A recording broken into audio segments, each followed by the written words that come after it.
Namo Bhagavate Vasudevaya. Om Namo Bhagavate Vasudevaya. Om Namo Bhagavate Vasudevaya.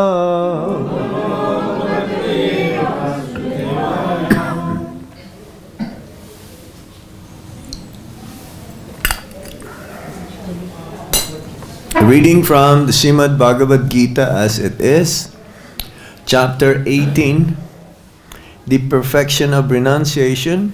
In your Bhagavad-Gita, if you have the same print what I had, page 751, text 78.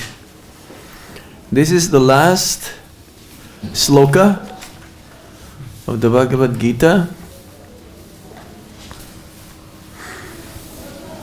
And it is Sanjay who is speaking here, right? Right. Yatra yogeśvaraḥ kṛṣṇo, yatra pārtho dhanur-dharaḥ, tatra vijayo bhūtir, dhruvā nītir matir mama. Yatra yogeśvaraḥ kṛṣṇo, yatra pārtho dhanur-dharaḥ, tatra śrīr vijayo bhūtir, dhruvā nītir matir mama. Yatra yogeśvaraḥ kṛṣṇo, yatra pārtho dhanur-dharaḥ, tatra śrīr vijayo bhūtir, dhruvā nītir matir mama. Word for word meaning, yatra, where, yoga-īśvaraḥ, the master of mysticism. Kṛṣṇa, Lord Kṛṣṇa. Yatra, where. Pṛthā, the son of Pṛthā. Dhanur-dharaḥ, the carrier of the bow and arrow. Tatra, there. Śrīḥ, opulence. Vijayaḥ, victory. bhūtir, exceptional power. Dhruvā, certain. Nītiḥ, morality. Matir, mama, my opinion. Not our opinion. It's Sanjay's opinion. But his opinion is 100% correct. When we make opinion, sometimes it could be wrong. But his is like 100% correct. Purport. This is very nice purport. I mean, so many things. Even in one paragraph, we can spend the whole class. But I don't know how you do it. You're going to read the whole thing? Okay, let's see how far we can go. Purport. Oh no, translation first. Wherever there is Kṛṣṇa, everybody please repeat. Wherever there is Kṛṣṇa, the master of all mystics, and wherever there is Arjuna, the supreme archer, there will also certainly be opulence, victory, extraordinary power, and morality. That is my opinion. Purport. The Bhagavad-Gita began with an inquiry of Dhritarashtra's. He was hopeful of the victory of his sons, assisted by great warriors like Bhishma, Drona, and Karna. He was hopeful that the victory would be on his side. But after describing the scene on the battlefield, Sanjaya told the king, "You are thinking of victory, but my opinion is that where Kṛṣṇa and Arjuna are present, there will be all good fortune." He directly confirmed that Dhritarashtra could not expect victory for his side. Victory was certain for the side of Arjuna because Kṛṣṇa was there. Kṛṣṇa's acceptance of the post of charioteer for Arjuna was an exhibition of another opulence. Kṛṣṇa is full of all opulences, and renunciation is one of them. There are many instances of such renunciation, for Kṛṣṇa is also the master of renunciation. So the beginning of the Bhagavad-Gita, Sanjay was being asked by Dhritarashtra. Let's go back and see what is that verse. The first verse, Dhritarashtra was asking Sanjay, what's going on? Let's see.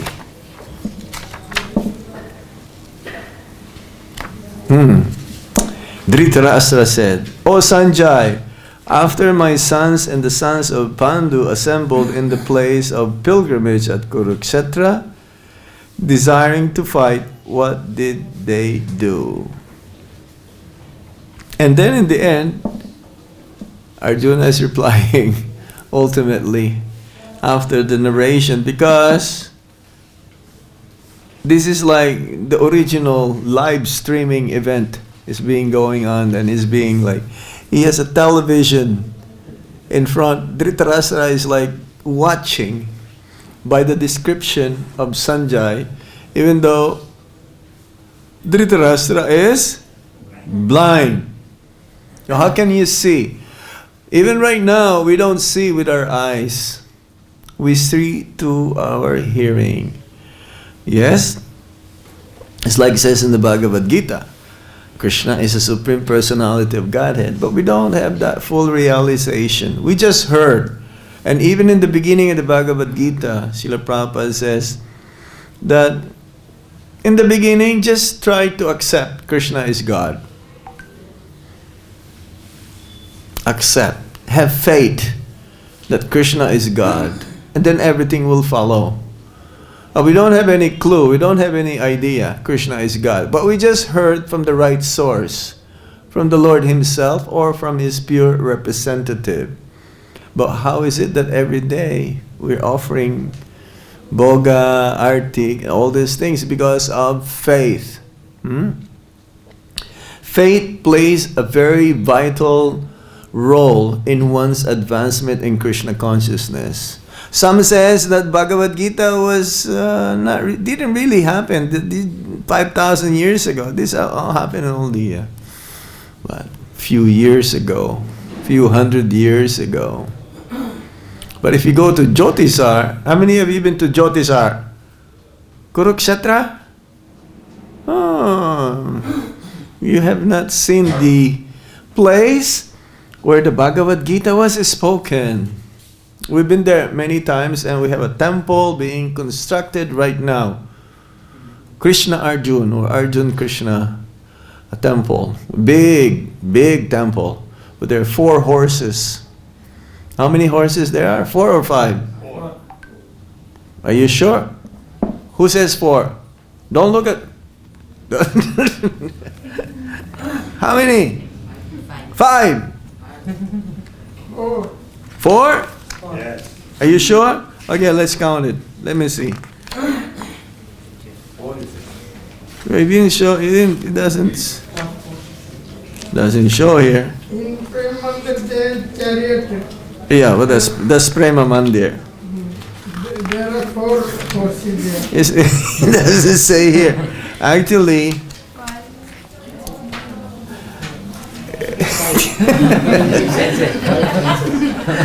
okay, but I believe it is 5 also. I believe it is 5. Front in the Gita, front you can see. It doesn't see that, you know. It says 1, 2, 3, 4. You don't see the other one.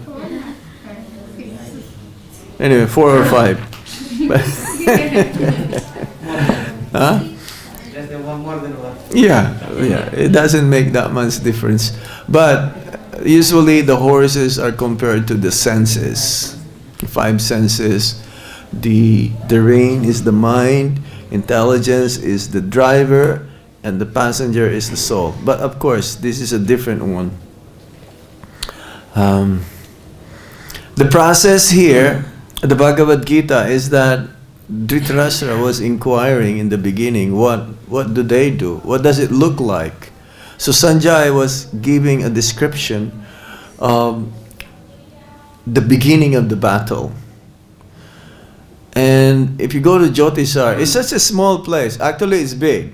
But the main place where the Bhagavad-Gita was spoken, there is a Banyan Tree, about 5,000 years old also, that Banyan Tree, who is the witness. The Banyan Tree, she, usually tree is feminine, she sees the whole battle of Kurukshetra, and she had darshan of Lord Kṛṣṇa also, and Arjuna.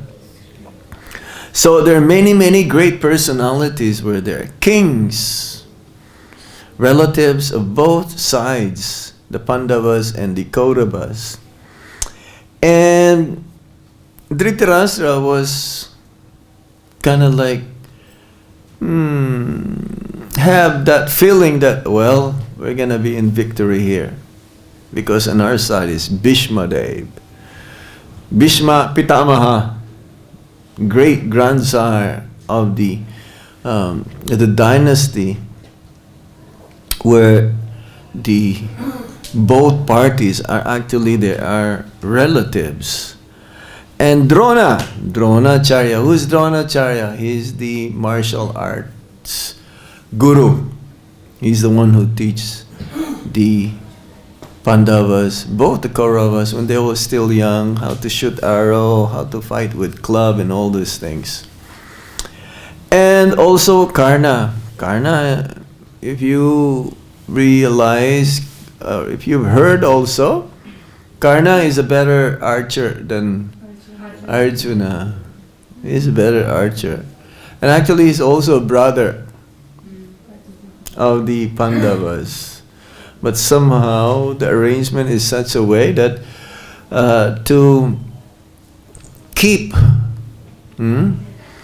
the mother, Queen Kunti, to keep her not to be controversial, not to be talked about. So Karna was like given away. And he grew up in a different family. And so the scene here is now being described that you're thinking, because this is the end now, like practically the end of the beginning, the end of the conversation. And the whole Bhagavad Gita was spoken already. Because while Kṛṣṇa was speaking to Arjuna, Sanjay also is repeating to Dhritarashtra. It's like, you know, like if you watch a movie, I hope you're not watching movies, but you tell a friend, okay, this is what happened, this is the beginning, and ultimately this is the end, right? So, similarly, Kṛṣṇa here is a chariot driver, Partha. How can Supreme Lord be a chariot driver? He's doing it for his friend and devotee to establish the principles of religion. Arjuna, he says here, the Supreme archer, dhanur-dharaḥ, the carrier of the bow and arrow. So he was telling the king, Sanjay was telling the king, I'm sorry, you are thinking of victory, but it's not going to happen here. It's not possible. Because Kṛṣṇa is there. And the name given here for Kṛṣṇa is yogeśvaraḥ. Is the master of all mysticism. Sometimes devotees also are called yogeśvaraḥ. Who? Lord Shiva? Yes? Narad Muni? Because they have mystic power. Like Narad Muni, he can go up and down in the spiritual world, material world. No vehicle. Just mantra. He can go fly anywhere with his vina only. And Lord Shiva also. Full of mystic power. So, yes. Because Kṛṣṇa and Arjuna are both present there, then there will be all good fortune. There will be victory. Exceptional power. And morality. So Sanjay was saying, this is my opinion. Why? Because Kṛṣṇa is full of all opulences and renunciation is one of them. Renunciation. How can you be renounced having 16,108 wives? Well, renunciation means only one. Should be only one wife, right? Or no wife. And sometimes they say, oh, he's very lusty. He has 16,108 wives. And how can you say he is renounced? Prabhupada says he could be unlimitedly lusty. It's like everything to the unlimited degree Kṛṣṇa can be. And there is nothing wrong with that. There is no immoral. There is nothing immoral in that one.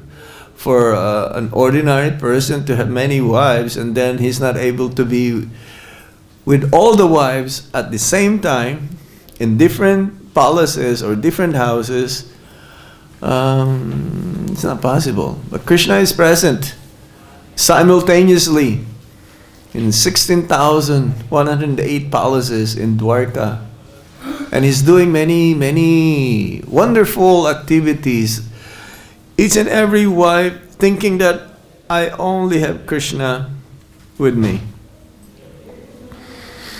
The wives doesn't have to wait after 16,108 days for Kṛṣṇa. How many years is that? 365, that's 1,000. That's 3 years. So 3 times 16,000. No, 16,000 divided by 3. Approximately 3.5 years. Something. 3.5 years? 30 30 years. 30 years. They'll be old by the time Kṛṣṇa will visit their family, isn't it? But Kṛṣṇa has 10 sons per queen. Is that correct calculation? Huh? 44 years. Divided by 365, right? Yeah. 365 days So 1 year. is 1 year. Right, 365. So if you have 3 years, that's 1,000, Yes. right? Yes. And you have 16,000, so 3 times 16. No, 48. Huh? Is that correct? 16,108 divided by 365. How many? 44. 0.13. Okay, 44. I'm close. I'm close. So, Kṛṣṇa has, in each and every wife, he has 10 sons. And each of those 10 sons, each has 10 sons each more. Okay? So how many is a family? Go get your calculator now. 16,108 times 10, then times 10 again. Over 1 million. Keep two zeros.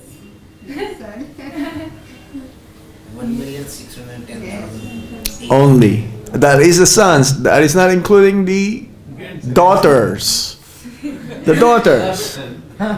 Okay? And the granddaughters. So a lot. And he is renounced. He's renounced. He's detached.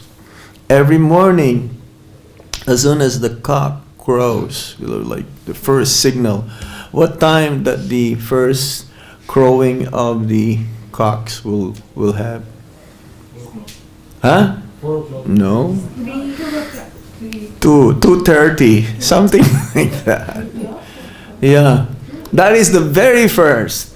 And then after the first cock will crow, then it'll be followed by another one. Then it'll be followed by another one. But by around 4 o'clock, everyone is like, cock, cock, cock, cock. And then Kṛṣṇa will wake up. By 2 a.m. Kṛṣṇa will wake up, and the wives, they will curse. They will curse dawn. Because Kṛṣṇa has to get up. He has to do his spiritual activities. He has to perform his meditation. He has to live the wife from the embrace. And they don't want to have Kṛṣṇa go. And he will meditate. Now, who does he meditate upon? Himself. Now, we cannot do that. We cannot meditate. We have to meditate on Kṛṣṇa. Okay? Because that's the way it goes. You have to meditate on the Supreme Lord. But Kṛṣṇa, he will meditate upon himself. He will do everything as like a householder should do. This is being renounced. He may say, oh, I'm God. I don't have to get up for Mangal Arti. He will say, well, I am God. You will get up for me. But I don't have to get up for myself. I can just enjoy with my wife. I can be in bed till 8 o'clock. No problem. This is renounced. This is being renounced. This is a role model for the Grihastas. Because it says in the Bhagavad-Gita, if I don't do this, then no one will follow the process. And then he will take his breakfast and all such things, and then he will go to the assembly, his house of assembly. Just like here in India, they have this house of parliament. Where is this? In Delhi? Lok Sabha. Lok Sabha. Members of the parliaments will be there. And the Prime Minister also has to go there, right? So now, Narad Muni was thinking, how is this gonna be? How is this gonna happen? Because he visited all of these different places, the palaces, and he was looking, let me see what Kṛṣṇa is doing in Satyabhama's palace, in Rukmini's palace. And they're all performing different activities with Lord Kṛṣṇa. He was playing with his kids in another house. In another house, he was playing chess. In another house or another palace, he was, yeah? Playing with children. Yeah, he's playing with children. He was like taking his meals. And what is mysterious here is that when Narad Muni will visit each and every palaces, the time is not linear. Like this is our time, you see, 1, 2, 3, 4, 5, 6, right? Then now it's 6:45 or 6:44. It'll be 6:45. While Narad Muni was going to these different palaces, the time is different. He will go here noontime, and the next one will be morning, and the next one will be evening. This is how it goes. This is the explanation of the acharyas. This is how. And then I was thinking, well, he's gonna go to the assembly house. How is this gonna happen? Because there are 16,108 Kṛṣṇas, right? And there's only one chariot. What's the name of his chariot driver? Daruka. How is it gonna happen? 16,108 Kṛṣṇas and there's only one chariot. How is he gonna fit in that chariot? So Narad Muni was hiding. He was watching what's gonna happen. And all the Kṛṣṇas are coming out of each and every palace. And every queens was saying, Hare Krishna, bye-bye, we'll see you later. And all of these 16,108 Kṛṣṇas, they all go together and they become one, riding in the chariot to go. Only Narad Muni can see this. Just like in the pastimes of Lord Chaitanya Mahaprabhu, Ratha Yatra Day, who can see that Lord Kṛṣṇa or Lord Chaitanya Mahaprabhu, he's in 8 different places. Who is the only person who can see that? Maharaj Prataparudra. This is the opulence of the Lord.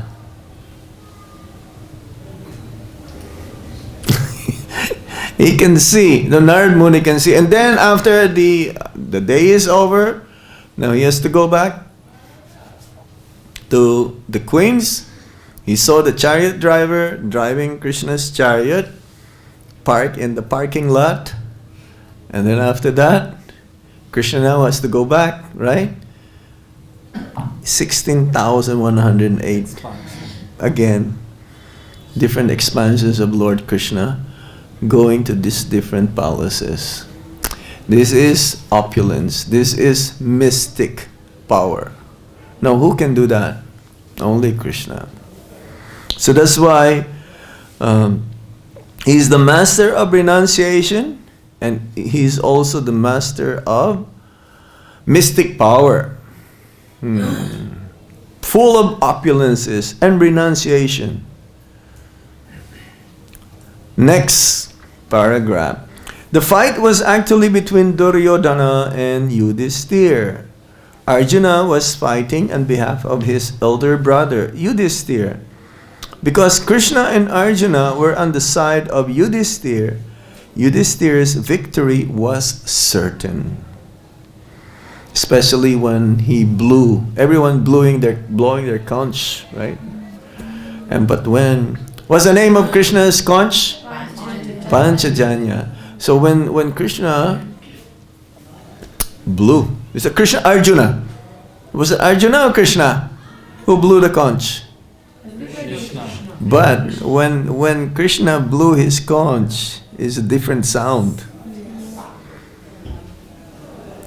They can tell that, hey, this is not like my conch. Powder, yes, but this amazing. So, but Arjuna was given a chance also. Arjuna and Duryodhan first was given a chance before the battle. Way before this episode of the Gita. And this is part of the Mahabharata. This is the heart of the Mahabharata. Duryodhana was given a chance to choose from. Do you want army or myself? And he chose the army. He didn't choose, but Arjuna chose Kṛṣṇa. Just like, anyways, it's a little bit difficult to understand more. It's like during the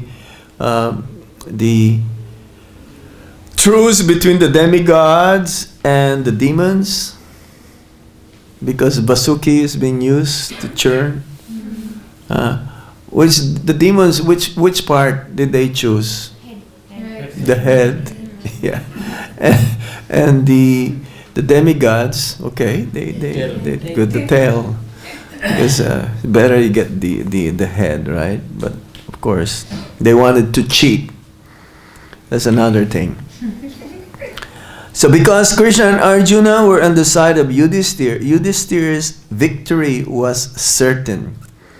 The battle was to decide who would rule the world, and Sanjay predicted that the power would be transferred to Yudhishthira. They're like practically outnumbered. It is also predicted here that Yudhishthira, after gaining victory in this battle, would flourish more and more. Because not only was he righteous and pious, but he was also a strict moralist. He never spoke a lie during his life. Only one time. When this elephant, well, yes, you should say, Asbatam, the elephant is dead. Because Asbatam also is a personality. He was the one who tried to kill. And this is the way how the other side could be defeated. And for this reason, Yudhishthira and the other brothers, they had to go to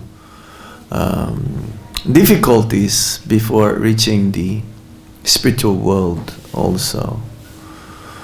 But Krishna can do this. He can at the same time, there may be a little bit of difficulty for devotee, for higher cause, but ultimately the devotee will be victorious. Many times devotees will face some setbacks, some tests during their execution of devotional service, but ultimately Krishna is on their side. Krishna will protect them, because this is the whole episode of the Bhagavad-Gita is if you surrender unto Krishna, then Krishna will protect you.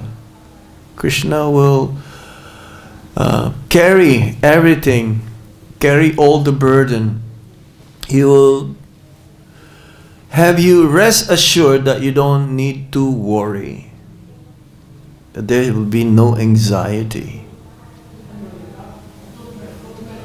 So the question is how much we depend on Krishna, how much we surrender unto Krishna, then how much Krishna will protect us. If we say, oh, I cannot surrender unto Krishna 100%, then how can we expect the protection to be 100%? It's not possible. That's why in the last part, and the whole conclusion of the Bhagavad-Gita is that we should surrender unto the Supreme Lord. And Arjuna, he surrendered unto the Supreme Lord. From the instructions that he gave, starting from the first teachings that you're not this body, your spirit, soul, up to the part where you surrender unto me, do not worry, I will protect you. And Arjuna was rest assured. And because Arjuna is on the side of Yudhishthira, his older brother, then Yudhishthira was enthroned after the battle of Kurukshetra to be the emperor of the entire world. So Sanjay can see this. He has that power to understand the situation, and he was relating this to Dhritarashtra. And because Dhritarashtra was born blind physically, he is also blind spiritually. So victory is for certain, definitely, because also Yudhishthira is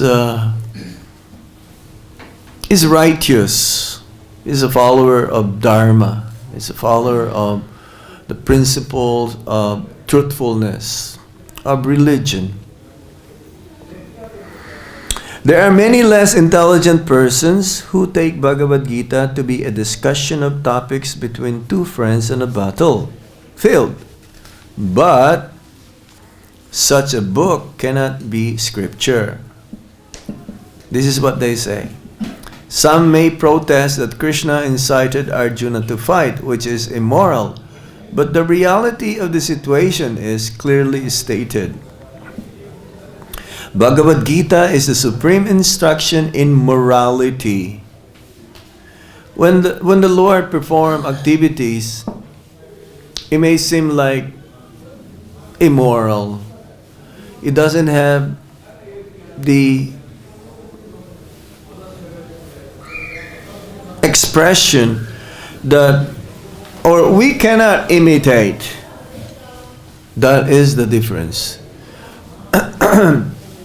We cannot imitate Lord Krishna's activities because He's beyond the boundary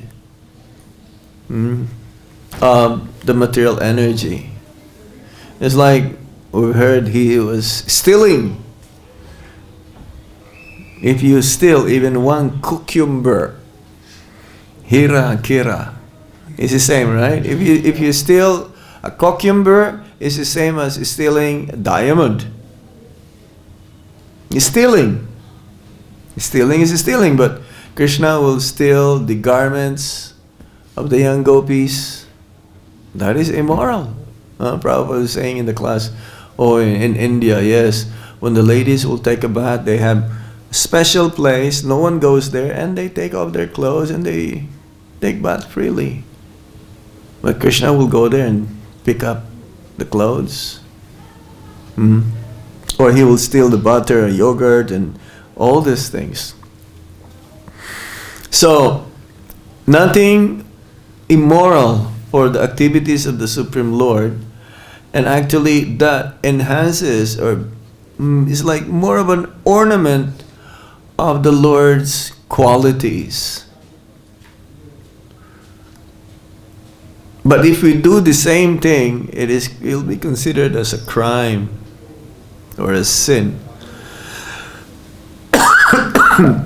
So Bhagavad-Gita is a supreme instruction in morality. If you think about it, it is really wrong to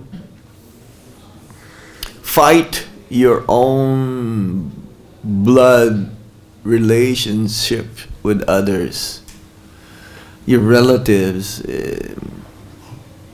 It's like even right now, if someone says, okay, you have to kill your grandfather, are you gonna do it? The immediate reply will say no. Isn't it? It is immoral. It's against the law. But here, it is not against the, even because there is a higher law. There is a law of man and there is a law of God. Law of God is more superior, of course. But if you follow the law of God, automatically you follow the law of man. But here it's really a very awkward position of Arjuna. It's very difficult. As long as you're, well, yes, it has to be favorably. You do it for me. You fight, but do it for me to establish the principles of religion. Now, there is what you called also, they call it religious war, right? All over the world, practically. There's so many wars or killings going on. If you just look in the news, but don't read for many hours. Prabhupada also would glimpse on the current events, what's going on. So many killings, so many hatred, so many against racism, many things. And they saying, oh yeah, this is the truth. This is the way how it should be. But most of them, if not all of them, they are only in the bodily conscious of life. It doesn't really give us an indication that truth is truth. It has to be reestablished. It has to be obtained. It has to be attained. It has to be accomplished. Especially the United States of America, they always give a reason. Oh, we just want to protect the people, and they will go other countries to make war, just to show that they're powerful, and nothing is accomplished. But here, the instruction is very different. The supreme instruction of morality is stated in the 9th chapter in the 34th verse. Manmana babamad bhakta. One must become a devotee of Kṛṣṇa, and the essence of all religion is to surrender unto Kṛṣṇa. Sarva dharmam parityajya mam ekam sharanam vraja. The instructions of Bhagavad-Gita constitute the supreme process of religion and of morality. All other processes may be purifying and may lead to this process, but the last instruction of the Gita is the last word in all morality and religion. Surrender unto Kṛṣṇa. This is the verdict of the 18th chapter. So yes, one should always think of Kṛṣṇa, but favorably, for his pleasure, not wanting anything for material gain or speculative knowledge. Kamsa is also thinking of Kṛṣṇa 24 hours, but he's thinking how to kill Kṛṣṇa. So that is not bhakti. That is immoral. That is against the principles of religion. Become a devotee of Lord Kṛṣṇa. How do you become a devotee? By surrendering. How do you surrender? By giving up the false identity of proprietorship. By giving up our false identity that we are the body. We should always try to remember that we are not this body, we're a spirit soul, and as a spirit soul, my main purpose is to serve the Supreme Lord with a body, mind, and words, and ultimately everything, Atmanivedanam, including my very self. From Bhagavad-Gita, we can understand that to realize oneself by philosophical speculation and by meditation is one process, but to fully surrender unto Kṛṣṇa is the highest perfection. This is the essence of the teachings of Bhagavad-Gita. The path of regulative principles according to the orders of social life and according to the different courses of religion may be a confidential path of knowledge. But although the rituals of religion are confidential, meditation and cultivation of knowledge are still more confidential. And surrender unto Kṛṣṇa in devotional service in full Kṛṣṇa consciousness is the most confidential instruction. That is the essence of the 18th chapter. So many processes are there to reach the goal, but ultimately if you just follow the process of devotional service, then everything is automatically accomplished. Automatically it is done. We don't have to follow other processes And by understanding this process, applying this process of hearing and chanting the name, fame, form, qualities, and pastimes of the Supreme Lord, remembering Him, offering our obeisances unto Him, thinking of Him 24 hours a day, offering our prayers unto Him, worshipping Him in His Archa Vigraha form, becoming His friend, and ultimately giving up everything, surrender unto the Supreme Lord, then we have come to the conclusion. It's like everything will culminate in bhakti. Everything culminates in devotional service. Once you read up to this part, that means you have done the other processes. Jnana Kanda, Karma Kanda, and now Bhakti Yoga. This is the essence of the 18th chapter. Surrender unto Kṛṣṇa in devotional service in full Kṛṣṇa consciousness is the most confidential instruction. It is like an open secret. The Bhagavad-Gita is not just a scripture, but it is more of universal knowledge which everyone can apply, irregardless of one's religion, culture, country, nationality, all these things, color. It goes beyond. It's like as when Bhaktisiddhanta Saraswati Thakur met Srila Prabhupada, or Prabhupada met Srila Bhaktisiddhanta Saraswati Thakur on the rooftop in one of the places in Calcutta, and Bhaktisiddhanta Saraswati Thakur says, why don't you preach this knowledge to the English-speaking world? And Prabhupada was saying that, how can we do that? Our country is still under the sovereign of the British. Bhaktisiddhanta Saraswati Thakur says, Krishna consciousness goes beyond, it cannot wait.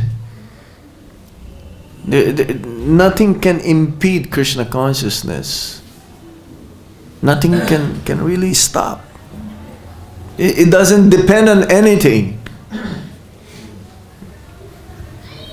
It's universal.